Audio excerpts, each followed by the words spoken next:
Hi, it's Sarah with mynaturalbabybirth.com. Today I'm covering the 11 tips for first-time pregnant moms. And a lot of these are things to think about and feel and not necessarily do. But let's get through these. And when you implement, think about, ponder on them, you're going to be able to have a much more enjoyable pregnancy, especially for your first time. Okay, number one, realize that you're not alone. You're not alone. If you're the only one you know that is pregnant amongst family and friends, you're not alone.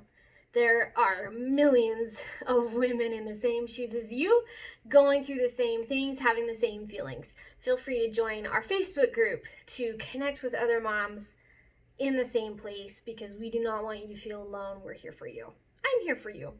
Number two, remember that you make the decisions about your pregnancy, about your labor and delivery, about your birth, about your baby.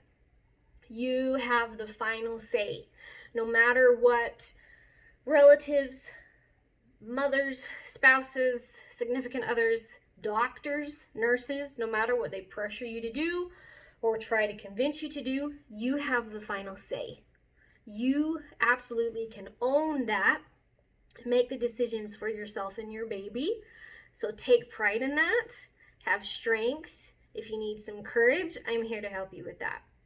Number three, please do not be overwhelmed. There's so much to learn, there's so much to feel and experience, especially when it's your first time. But overwhelm is only going to create bad hormones flowing through your body that make it more difficult to have a calm pregnancy, makes it more difficult to have a labor and delivery that works really well without any complications. Don't be overwhelmed.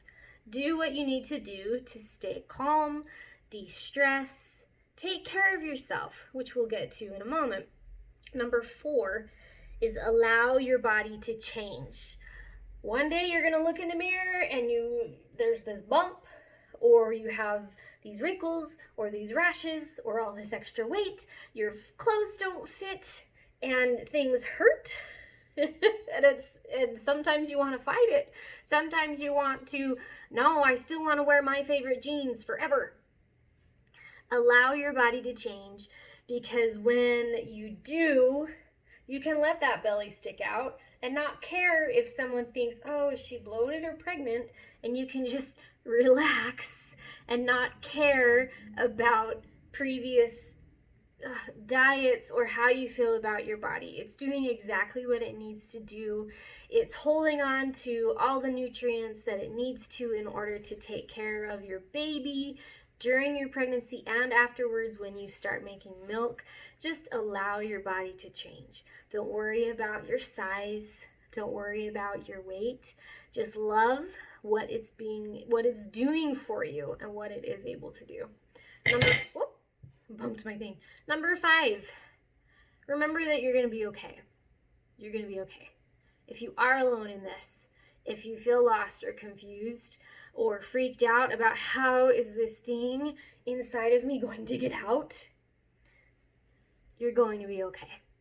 Billions and billions of women have been doing this for thousands and thousands of years. Whether they were educated or not, in a hospital or not, most of them on the ground, probably with their mothers. But your body knows how to do all of this without you, literally. You are going to be okay. It may be scary, you're going to feel new things, you don't know what's going to happen, but you're going to be okay, I promise. Okay, number six. I alluded to this earlier. Take care of yourself. Take care of yourself. You can take a nap. You can take a bath. You can sleep in. You can take your exercise routine down a notch because it's more exhausting.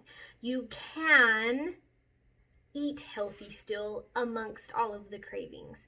You can still go get your nails done or go get your hair done or hang out with the girlfriends or watch a movie and read a book. Take care of yourself so that the overwhelm and all these other things going on do not stress you out.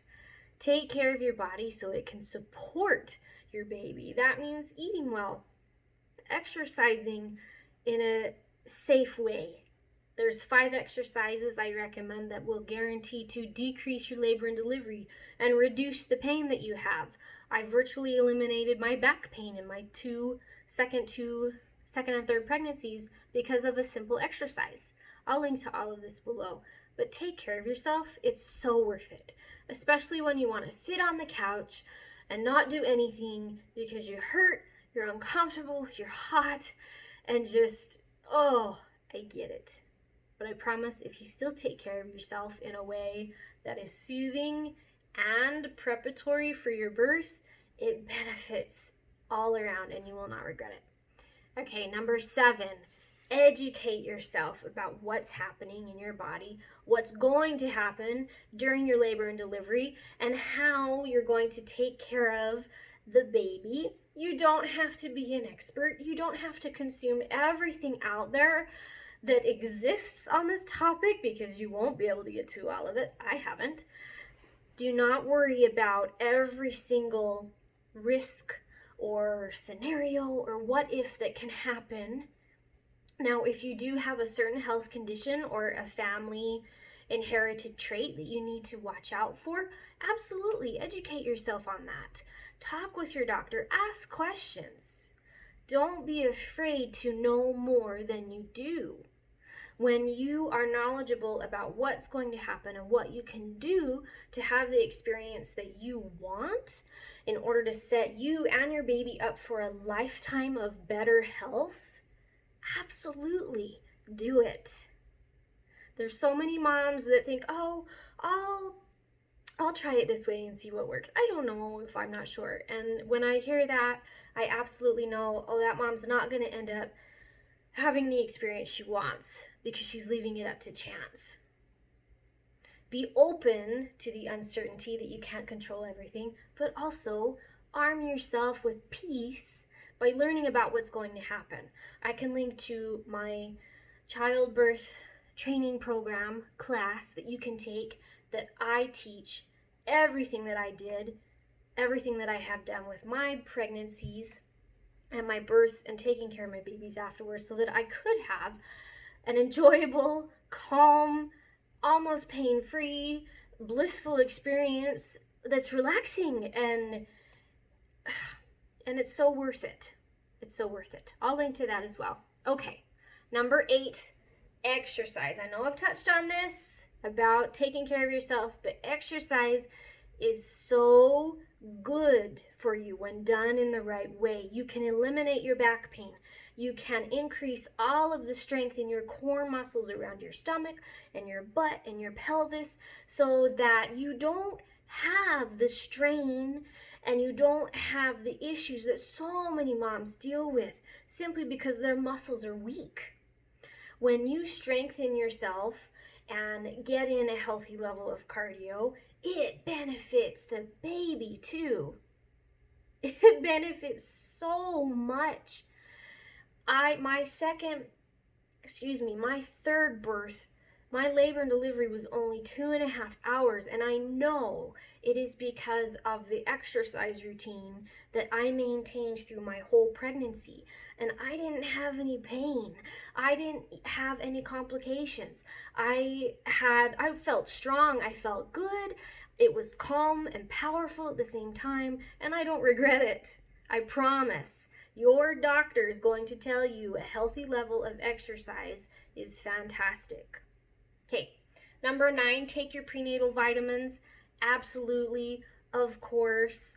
It's preventative. Even before you get pregnant, if possible, start taking them a few months before when you're going to start trying, because the key time to have enough folic acid for your baby's spinal cord to develop is before you even know that you're pregnant, when it is most important. But of course, all the way through, take your prenatals.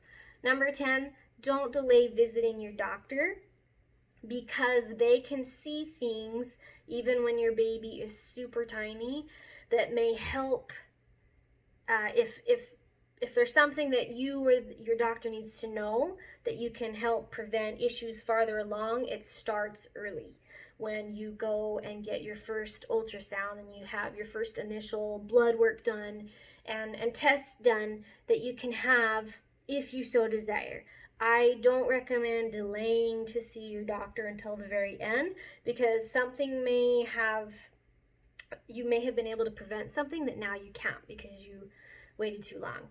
That's not going to be the case with you, but for example, especially all of these visits with most health insurance, they're completely free and preventative now, so take advantage of them. Okay, the last thing, number 11, don't worry. Don't worry.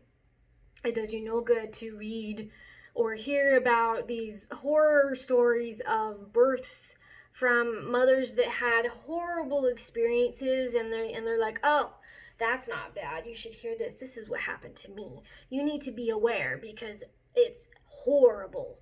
Just be ready for it to be horrible. No, don't listen to that stuff. Oh my gosh, don't.